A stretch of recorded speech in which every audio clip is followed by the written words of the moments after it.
പരിശുദ്ധ പരമദിവ്യകാരുണ്യത്തിന് നേരവും ആരാധനയും സ്തുതിയും പുകഴ്ചയും ഉണ്ടായിരിക്കട്ടെ.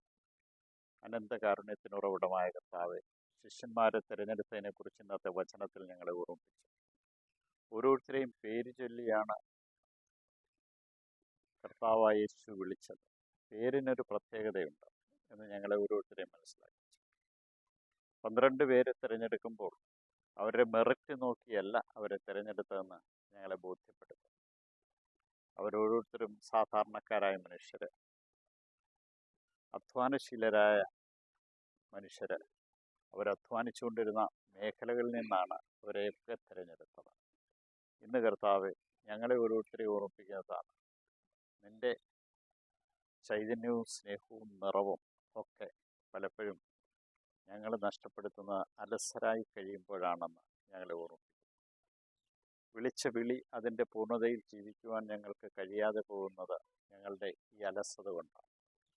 നിന്റെ തിരഞ്ഞെടുപ്പ് എത്രയോ വലുതാണെന്ന് മനസ്സിലാക്കുക മാത്രമല്ല, ആ തിരഞ്ഞെടുപ്പിനനുസരിച്ച് പ്രത്യുത്തരം നൽകുവാനും ഞങ്ങൾക്ക് ഓരോരുത്തർക്കും കഴിയണമെന്ന് ഇന്ന് ഞങ്ങളെ ഓർമ്മിപ്പിക്കും.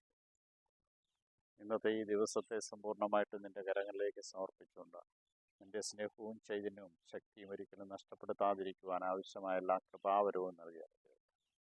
നിന്റെ സ്നേഹത്തിൻ്റെ നിറവിൽ ജീവിച്ചുകൊണ്ട് നിന്നെ മഹത്വപ്പെടുത്തുവാൻ തക്കവിധം ഞങ്ങളെ ഓരോരുത്തരെ അനുഗ്രഹിക്കണം. കാരുണ്യവാനായ കർത്താവേ, ഈ ദിവസം ഞങ്ങൾക്ക് ദാനമായി നൽകിയതിനെ ഓർത്ത് നന്ദി പറഞ്ഞുകൊണ്ട് ഞാൻ അങ്ങേ സ്തുതിച്ച് ആരാധിച്ച് മഹത്വത്തെ അങ്ങേക്ക് നന്ദി പറയുന്നു.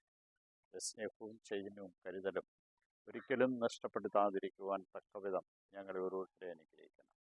ഇന്നേ ദിവസത്തെ ഞങ്ങളെ ഓർമ്മിപ്പിച്ച അങ്ങയുടെ തിരഞ്ഞെടുപ്പിനെ കുറിച്ച് പൂർണ്ണമായിട്ടും സൗജന്യമായൊരു വിളി നൽകിയെന്നും സൗജന്യമായിട്ടാണ് ഞങ്ങളെ ഓരോരുത്തരെയും അങ്ങ് ഈ വിളി നൽകി അനുഗ്രഹിച്ചതെന്നും ഞങ്ങളറിയും.